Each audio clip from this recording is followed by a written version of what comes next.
Hello, everybody, and welcome to the Something Something podcast. My name is Eric Kasloff, and with me, as always, is Larry Sands. Say hello, Larry. Hello, Larry. That What's never up, gets Eric? How old. are you? Almost I two know, right? years, and that never gets old. I still laugh See, that's amazing. That's amazing and a testament to my hello, Larry, because I right? think you That's feel just a little dead inside when you do it, right? what are you talking about? I have no idea what you're talking It's about. like you feel a little. Anyway, right.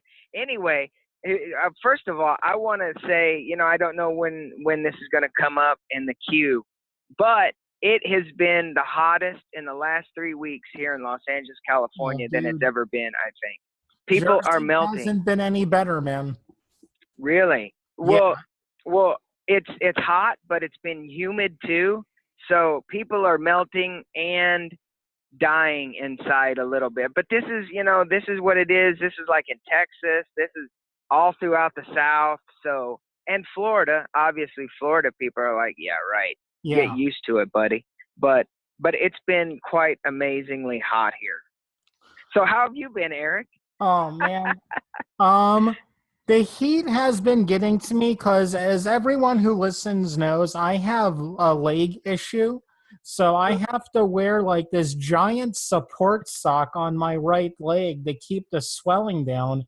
Then I have to put like a Velcro strap around the bottom and then clothes and then go outside with all of that in the hot weather. So yeah, that's not fun at all. But hey, writing is going well. I was really blocked on the Hillsborough Road script. Well, not blocked. I have the outline. This is the final draft, so I'm just improving things. And there was one sentence that I had to fix, and it's just a 5 second scene, just two lines of dialogue from two different characters, and I couldn't figure out the right way to do it for about a week. No, not 2 weeks, a little over a week, but I figured it out today, and the writing is going well again. Oh, very nice. Very Yeah. nice. Let's go back. Let's talk about being optimistic or pessimistic for a minute. What would you say, Eric, you are Oh, about I'm a everything? pet them. What's the negative one? Pessimistic? That's me, and without a doubt, dude, without a doubt. Really? Oh yeah, Really? yeah. And are you comfortable being pessimistic? Not at all. No, no one wants to be like that. I know. Try as I might, I think I try to be very optimistic in things, but, and, off air, you and I are like super close, and I'm really, really trying to focus all good energy into what I'm doing, and trying to accomplish. Um, Hey, and Larry. it's very hard. Yeah. And I just want to point out, I think I smell what you're cooking right now. And You I do. think we need a friend to come in and do it. And Segway Sam, come right on in. Well, hello there, Larry and Eric. My name is Segway Sam. I've been hearing you talk about pessimism and optimism. And lucky for you, today our guest can talk a little bit, maybe a bit, about that very subject. Now, Larry, back to you. Thanks, Segway Sam. Why So haven't I this ever is, seen you and Segway Sam in the same room? what do you mean? I don't know what you're talking about. Anyway, let's introduce our guest for today.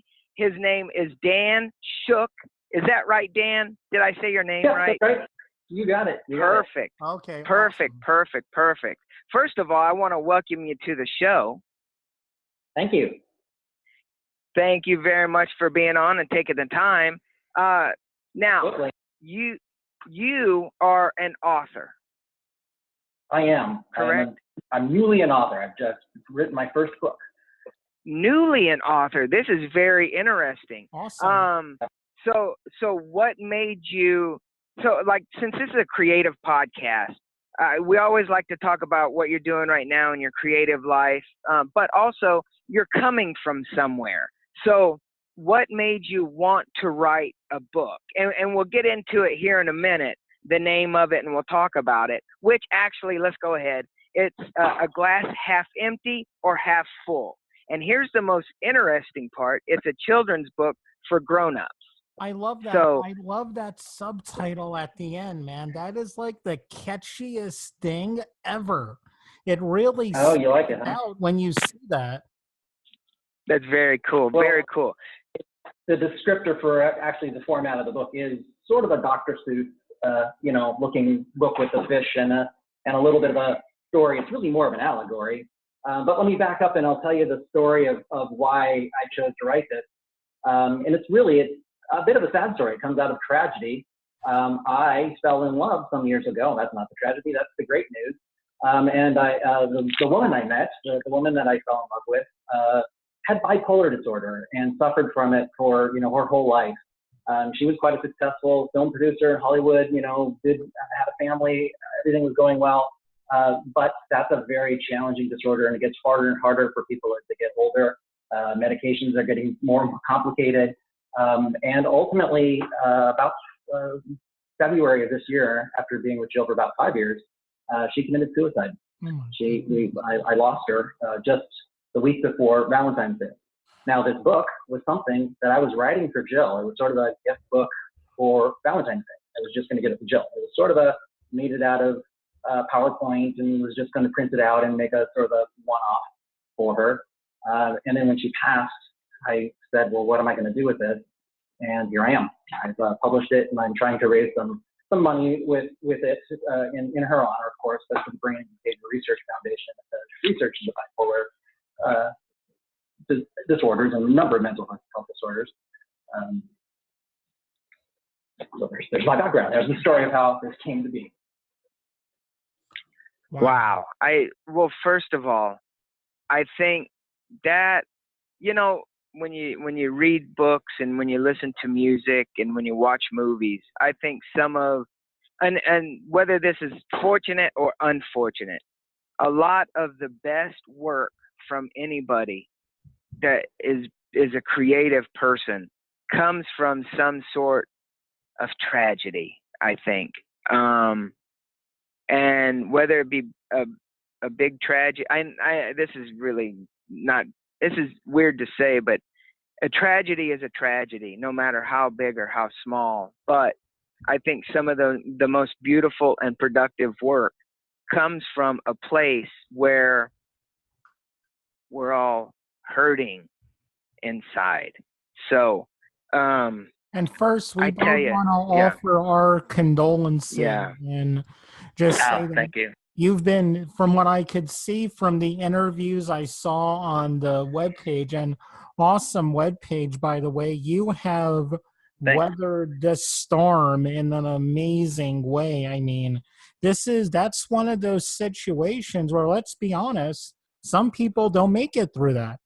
Having a loved one take their own life. So your strength through this is really inspiring. And I have my uncle has bipolar disorder, and a very close friend of mine also. So I've seen, what people go through when they have there's no okay moments. A lot of times I've noticed it's either doing great or in a hospital.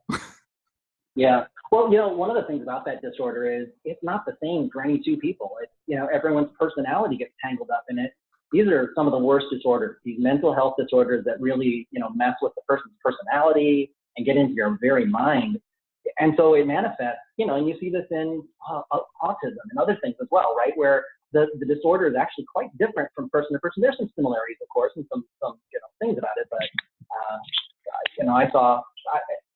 having researched this and been quite involved in this topic for some time, it's in my family as well. So I've seen the background of it since the 40s when shock treatment was the order of the day. I gotta keep saying that the thing about this mental health disorder topic that's so important is the stigma that goes with it. That's the other real challenge. Certainly it's a medical condition, it's a mind exercise kind of thing, and there are medicines and things like that to deal with it. But boy, that societal challenge we have with even being able to talk about this and the topic of suicide, we just do not want to talk about these things, and yet they're there. Yeah, in fact, we've never done this before, but I will put like a trigger warning at the beginning of this episode just in case. But, I'll add that this is going to be a helpful thing, but there will be like, if this is too raw or sensitive of an issue for you, check out one of our more lighthearted, funny podcasts. Mm-hmm. Yeah. Ironically, the book itself has nothing to do with suicide itself, and it's a kind of a lighthearted gift book thing. It's really more about finding balance and things like this. It kills me that I didn't get this to Jill the week before, because I really think it's a helpful thing. She and I did this exercise. We talked about this the words of this kind of a poem almost, the way the book is written, and we talked about this continually. So I really think it was helpful to her for so many years. And I'm hoping it's helpful for other people, but it's not a book about suicide. Oh, okay. Yeah, but just no, the word might trigger something in someone, and I don't want to do anything. So yeah, there is going to be positive stuff in it, but it's coming from a raw, sensitive place for some people. Yeah, for better or worse, the book is not about suicide. Okay. I kind of am about that topic. That's become a lot of what I talk about these days. Yeah. Mm-hmm. What was it about this book, or when you started it? Was this something that you and Jill had talked about, and you just kind of wanted to do this for her, in terms of being optimistic or pessimistic? Yeah, well, a couple things about this. It's really, that's just part of the surface level question. Optimism and pessimism are part of what you get from that question of the glass. But really, this question has been around for millennia. It's been around since the beginning of time. As far as I can tell, since man has spoken to each other, it's been some form of this question. And this question is really about not just optimism and pessimism, but also realism and idealism. Are you a realist or an idealist? It's about, do you appreciate the space that's in the glass above? Does that half empty part have any value? It's about understanding the risks that you have of filling the glass too full, or cracking the glass, or those kinds of things. There's a lot of ways to talk about this. And my background was, I'm not from the entertainment business myself. I started off, I suppose, as a young man wanting to be in music, but ultimately ended up in big corporate job in financial services. I managed a lot of people, and this was sort of a thing that I taught to people. I talked a lot about perspectives and looking at things from other people's point of view, and trying to find a balance and looking at perspective. So I started developing this way of thinking about things, and this sort of exercise of literally holding a glass of water and talking about it. And then when I met Jill, it was kind of a perfect fit. It was one of the things we bonded over. Was I like to talk about this. I like this idea of being balanced and working on perspective. What would you say? What would you say you are? Are you more optimistic or pessimistic? Now, oh, go ahead. Oh, sorry. I was going to say that answer changes every day, right? So every day is a different question. So today, right now, I'm feeling pretty optimistic. I've had some pretty dark days in the last 6 months, right? And I've had some pretty pessimistic thoughts about things. So I think that's healthy to be able to say, I'm not one thing. I'm today, what's in the glass today. That matters a lot too. What gets poured into your glass, or what you pour into your glass. That has a lot to do with whether you're optimistic or pessimistic when you look at it. It's neat that you say that it's okay to be a little bit of both, because I know certainly for me, some of the things that's been going on, like it's really hard to stay optimistic, and it's okay to say that, well, today I feel real crappy, and there's a difference between feeling real crappy and not really good. But I think from my perspective is I think every day you have to wake up, even though when it's really, really hard, you have to wake up and you have to look at yourself in the mirror and say, hey, today's going to be a great day. Am I crazy in saying that? Or I hope no, I think you need to say today is going to be a day that I'm going to take some control over. I'm going to look at my glass, decide, what I'm going to do with this day. I agree with your point before that it's nice to hear, it's nice to think about maybe optimism is the ultimate goal all the time. And in fact, extreme optimism, just being a Pollyanna all the time will lead you right off the cliff, right? That's delusional at some point. So, it's finding that balance. I think you have to start with a can do. I'm not sure that's optimistic. Maybe it is, but I can do something about this. I'm not a victim of my glass. Right.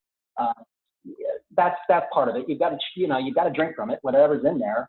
And you don't get to control everything that you pour into your glass. Other people put things into your glass. But you do get to choose your perspective. That's the really important thing, is you get to say, what can I do? What's true today? Really valuing that empty space in the glass and saying, what else can I put in here? What do I need to take out of here? How do I balance it? Wow. That's a fun thing.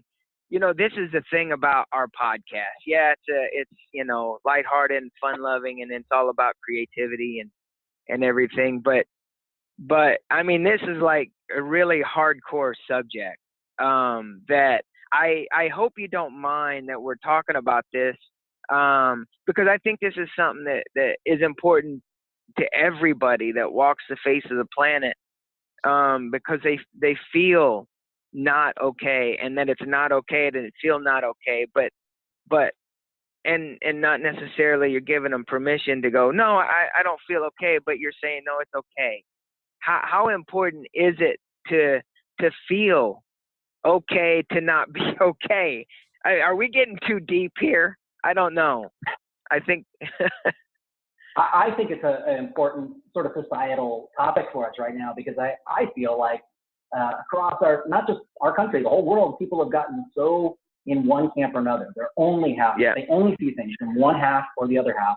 And it really is just about half, right? We look at all the polls and all this, and that ability to say, maybe I could look at this differently. And, the words like compromise and finding a balance and things like that, those used to have real value for us.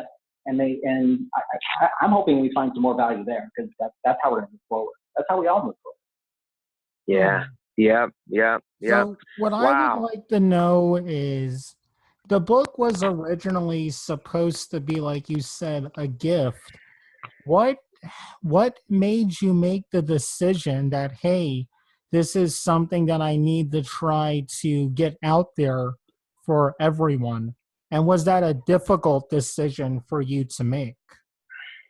No, I got to tell you, when I met Jill, we met at the Magic Castle of all places. So when I met Jill at the Magic Castle,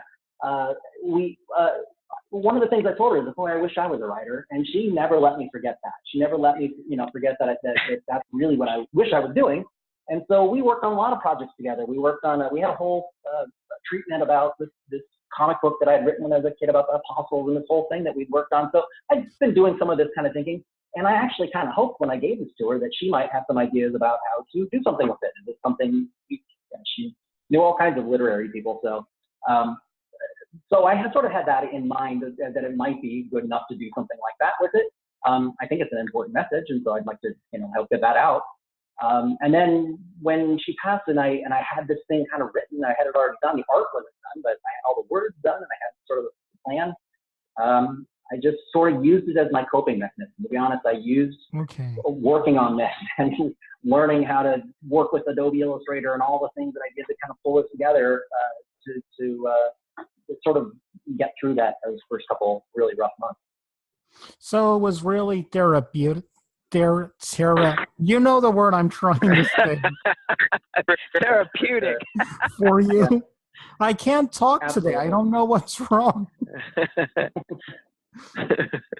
Yeah, it was absolutely. It's you heal. I heal through teaching, right? So it's a way of, I learn things through teaching, right? So it's a way to sort of, this book was written for me as much as it was for Jill, and it's really written for everybody. It's really that kind of thing of can we just, look at things a little bit differently?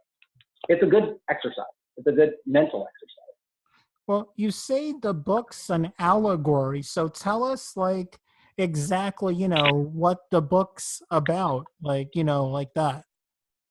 Well, it's not a story. So, I started off saying, oh, it's a storybook, and then it's not, there's a picture of a fish in a glass, and the fish kind of goes with you through the story of what I'm talking about here. But really, a lot of what I do in this book is talk about, well, what are the different words for optimism? And let's look at the different ways that we think about optimism. What are the different words for pessimism? I mentioned before there were some things where we talk about idealism being like maybe a Pollyanna or delusional or those kinds of things. So kind of playing with the ways you look at the different sides of the glass and what does it really mean when you say one or the other. And then it's it sort of goes through the allegory of holding that glass, kind of figuratively. I've got my little fish friend in there to help, illustrate the point and sort of talk about, well, what's the, of course, too little in the glass is not a good thing. Too much in the glass is not a good thing. The value of sort of looking at what other people put in your glass, and you can't control that, but can you influence what other people put into your glass? And there's also a really important concept here about investing in other people's glass. You get to put stuff in other people's glass, whether you know it or not. You do it every day. And what you invest in someone else's glass pays back dividends to you. So, choosing the right things to invest in, the right ways to invest in other people's glasses is really helpful to your own life. And that's really what this is about. Is when we talk about the glass is your life, right? Or some aspect of your life. I like the way you put that, investing in other people's glasses, because I think one of the biggest problems I've noticed a lot from people is that we do a lot of what I call navel gazing, when, we just look down at ourselves and there's nothing else in the world but us and our problems. And we forget how important it is to try to encourage others, or not even that, just be an ear for other people to listen to. So that's a really great point that you made, and I'm happy you said that. Well, the thing about it is whether you're choosing to do it or not, you're doing it. You're putting something into someone every other glass, right? So it's an opportunity to say, what can I do that's going to help? And ultimately, what's going to help me? Is there a way for me to invest in your glass, help you, and it's going to pay back dividends to me? That we are ultimately better off together for having helped each other. One of the things I talk about are the most powerful investments you can make are love, hatred. Those are the two things that pay the biggest dividends, and you've really got to make choices about, am I putting hatred into someone else's glass? Am I putting love into someone else's glass? Wow, and I think a lot of times we don't even realize what we're, and as you say, putting into other people's glasses. Would you agree with that? Like, we could be, without realizing it, we could be putting hate into someone's glass. You hear it all the time, that comment that you make on the street, pass to a waiter, those kinds of things, even those casual sorts of investments in others, but certainly to the people that we're close to, those comments we make, or those things we say to each other that we are just sort of in passing, those are investments. You're putting that into that person's glass, they're putting those comments into your glass, and you walk away with that in your glass now. You've got to drink from that. You've got to deal with that. What someone just said to me, that's part of my life. They called me that name. They feel that way about me. They were encouraging. They had something positive to say. Those sorts of things, you can see pretty quickly how that can, especially to the people that are close to you, thinking about what you're putting into someone else's glass can really be beneficial not only to them, but to everyone, especially, even yourself. Yeah, because I know a lot of times when people have said like negative or nasty things to me, a lot of times in my mind, I'll start imagining what they're going to say next. And I'll just go down this rabbit hole of horrible things this person's going to do to me that's never, ever going to happen. But I put this whole big thing, horrible event that they're going to do to me that there's no way possibly it'll happen because they don't even remember saying it. For sure. And that's the other part of this is you do control what you put in your glass. There's some things you don't, but that's a good example of something you're putting in your own glass, right? So you can choose how to look at that comment or how to look at those things and choose some perspective about, well, what is this that I'm putting in here?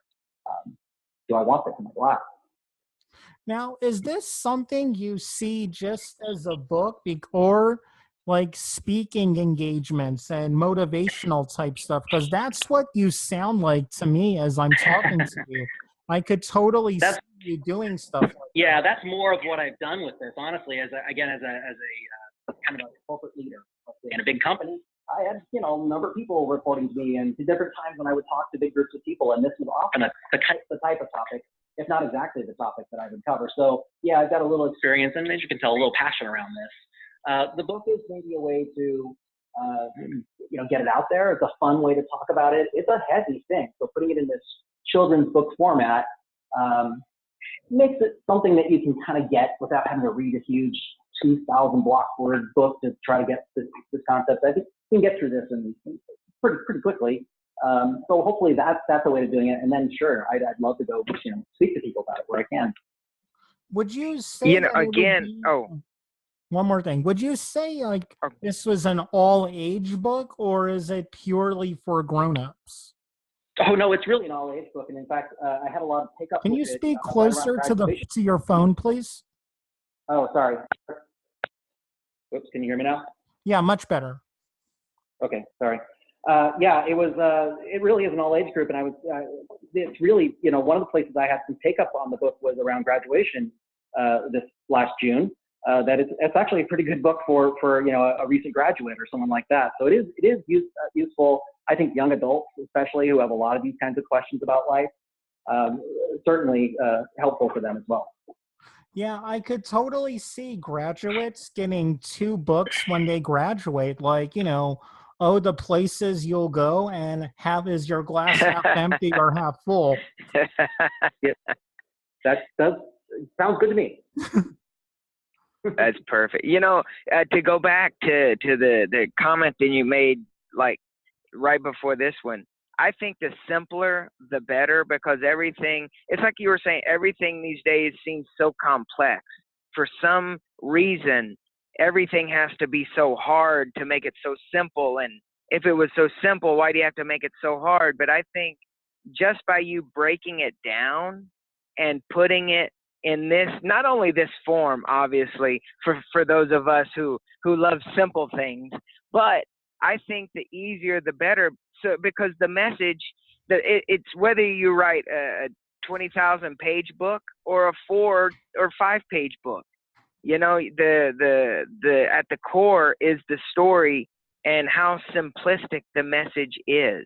And I think that's what's so awesome and beautiful, because the simpler the better, I guess, is what I'm trying to say. So yeah, I hope so. That's very good. I also think there's something about sort of bringing yourself back to that childlike state, that childlike wonder when you're looking at things. And so, the book, I've got it in a digital format too. You can get it on Kindle. It's just not as good that way. It really feels like a kid's book when you're flipping the pages, even writing in the margins and sort of thinking about it as the way that you used to read those Dr. Seuss books, or those books when you had that wonder of opening your mind. Yes.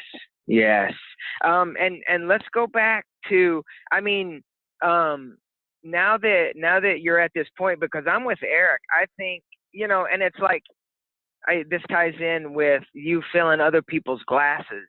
I think it would behoove you to maybe look into, like going on a speaking tour, because you have a lot. You've dealt with a lot, and you've seen a lot, and you've felt a lot. And I think that's 75%, maybe even 95% of what makes you a very good, oh gosh, what am I trying to say? A very good representative of the pessimist, the whole thing, this book, the life you had with Jill and everything she went through, and it all kind of ties in together.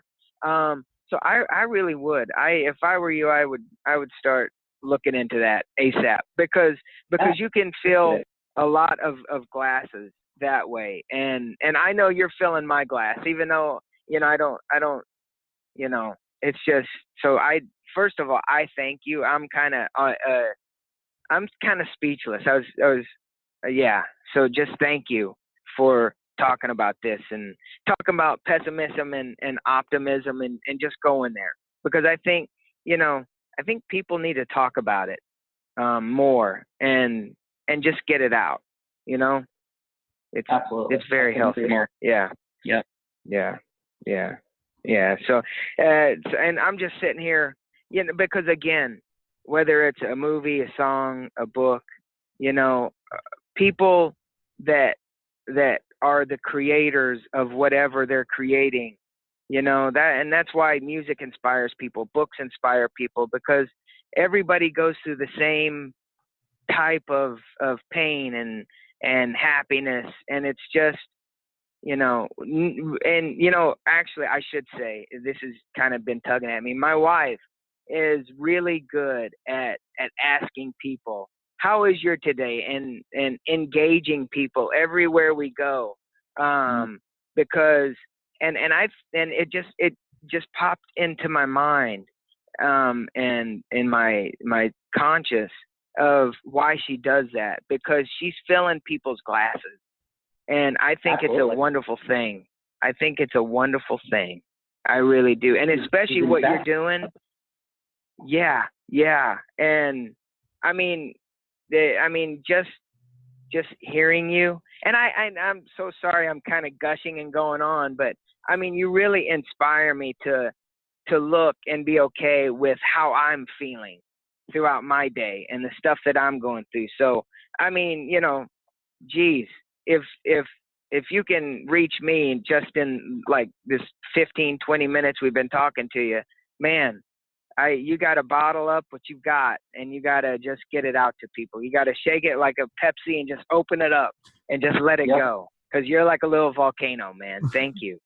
Thank you. Absolutely. Thank you. All right. One thing I noticed is that the book on your webpage, there's a lot of stuff about a charity. Can you tell us about the name of the charity and a little more about it? Sure. So there's a particular charity that I like called the Brain and Behavior Research Foundation, and they put together grants for research into mental health issues. So I have a campaign with them, the Glass Half Question campaign, kind of in Jill's honor, but it's not really specifically for Jill. It's really around this topic. And the proceeds from the book, what I can make, you don't make very much money in a book like this, but what little I can make on it, while I'm getting the message out, I will, donate to this foundation. And then, I've got a link to the foundation that people can donate directly to it as well. There'll be a link in the description of this video. Perfect.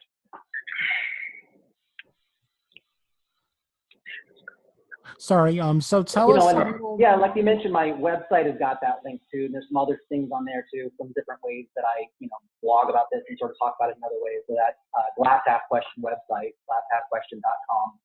That's kind of the starting point for all my stuff. You can find the book, the link to Amazon, and all the places where you can get the book. Yeah. There'll be a link to your website in the description also. And by the way, your webpage is really, really cool looking. I dig the water background on it.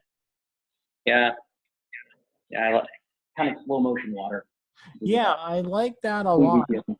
So do you see yourself? Oh, go on, Larry. Oh, I was just going to say, and there's animation. Obviously, the link will be in the description, but it's glasshalfquestion.com, and there is some animation regarding the book on your website, which is really cool. I'm a tinkerer. Yeah. I was in technology originally, so yeah, I animated the first few pages. Very cool. Very cool. So when it comes to writing, do you see yourself as a one and done, or do you want to continue writing other books and, going with that for a while? Well, I would like to do this. I've actually got another kind of a series of books in this collection, if you will. There's other things that are like this, and there's sort of the obvious chicken and the egg and those other types of things. But there's other sort of children's book format, philosophy, ways of looking at life things. I'd like to work on some of those. And then I mentioned before, I've worked on various different writing projects in my life. So maybe this is a step into that direction for me. It's obviously a change of life period for me. having lost Jill and, moving on and those kinds of things. So, could be. How are you doing, by the way? This completely thing, like, is your day to day, is it a struggle? Like, one thing that happened with me is my dad and grandma passed away recently, and we were in LA for 20 years and then moved back to Jersey. And in a weird way, I'm happy they died here because we didn't have a chance to make memories here, if that makes sense. Uh, In yeah, LA, we yeah. had nothing but good and bad memories. So, day to day, how are you? Is it like a ups Yeah. and downs every other day? You got it exactly. Day to day is exactly the right term. There are days when I'm quite good. There's periods of time when I feel quite good and feel like I'm going to get on with my life and I'm going to keep her spirit with me and all those kinds of things. And there are days when it does not feel good today. I feel pretty depressed myself, and there are times. I was just on vacation with my kids. We were in Hawaii in a place that I'd been with a number of times. And really, there were points of that vacation that I was quite sad. You got to kind of embrace those things, though. That's kind of how I'm getting by this, is saying, okay, well, I'm having a glass half empty day. Tomorrow I'm going to look at it differently, maybe. But you got to kind of embrace those feelings, and I'm still working on it. It's going to be day to day for a long time. Mm. Is there anything, and I'm kind of like at a loss for words, but is there anything that you want to like let people know that we haven't discussed? I know this is like an odd thing to ask, but is there anything that really is important for people to know? Yeah, thanks. There are a few things, and one of them is we need to talk about mental health and we need to talk about suicide. And I know there's kind of this big stigma thing I talk about, this big societal thing, especially when you bring up suicide. There's the whole thing where we have to put disclaimers, we don't want to talk about it, and the more you talk about it, the more you create it. Well, my goodness, how are we ever going to deal with it? It's really important for us to know that, the same week that Kate Spade passed away, the CDC published their report on suicide and has shown that in half the states in the country since 1999, the suicide rate has increased by 30%. So we're seeing the rate of suicide, we're seeing it in the news. I'm seeing it in my life. A lot of us are seeing it in our lives. It's the 10th largest killer of people in the country. Gosh, we've got to be able to talk about it. So get past that stigma. You won't create the suicide by asking the person if they're having suicidal thoughts. You've got to start talking to people about this. I think it's very important because I think, it's just like anything else. Obviously, talking about it, talking to the right people about it, it helps. I think, like when you're in a grieving state or grieving process, I think it's very healthy to sit and talk, but also sit and listen, because you can Absolutely. you can learn a lot from just listening more than talking, and that's where I am right now. So, but I do think I see it's just like what you're saying. It's either half full, half empty type thing, and there's like, oh well, you can't talk about this because you'll trigger something else, or you'll talk, you'll say something you're not supposed to. And I think that in itself is where, there's a time and place, but I think you have to address these hard issues, because if you don't address these hard issues, how are they ever going to get better, or how is anybody ever going to be able to talk to anybody when everybody's so upset and insulted by everything? And I think, again, there's a time and a place, and I think letting people know, hey, this is going to be hard to listen to, but you've got to listen to it because it's important, not just for me, but for other people, listening. And everybody can, they can turn the channel, they can turn it off, but I think everybody just has to get back to this caring state for everybody else, because everybody talks a good game, but when it comes down to it, I mean, come on, I mean, look at around us these days. Everybody talks well, but nobody does anything except talk and complain. So Yeah. that's, and I just thank you, Dan, for taking a leap of faith and going with this. I think it's so important. And anything we can do to help you get your message out, if you want to come back on again. Obviously, our interview's not over by any means, but if you have anything else you want to talk about or anything, if you want to raise more money and we can help you try to get involved somehow, get the message out. Just we'd love to be a part of what you're doing because you're bringing the positivity. You're bringing the optimism. I love it. I love optimism, it. I guess Thank so. you. Thank you. Thank you. Thank you. Well, so in closing, is there anything you want to leave our listeners and us with before we end the interview? Well, as I mentioned before, I've got that website where you can find the books, and you can also just find it on Amazon. I know you'll put links to those kinds of things. So, check it out. It's a good gift book. It was really designed to be a gift. So it's a good, book to think about for a birthday or a Christmas gift, things like those. And I really appreciate you guys' time, and it was a great discussion about this. I'd love to engage anyone else who would like to talk about this. So I'm pretty easy to find on social media. All those links and everything are on the website too. And they will all absolutely. Be we'll link it up. Video. Yeah, absolutely, absolutely. And I just, again, Dan, I just want to say thank you. Thank you. That's all I can say. Thank you. And thank you. With that, everyone, I would like to thank Dan for coming on the show also. And I want to leave everybody with this. Stay positive. That's right. That's right. Have a wonderful week, everybody.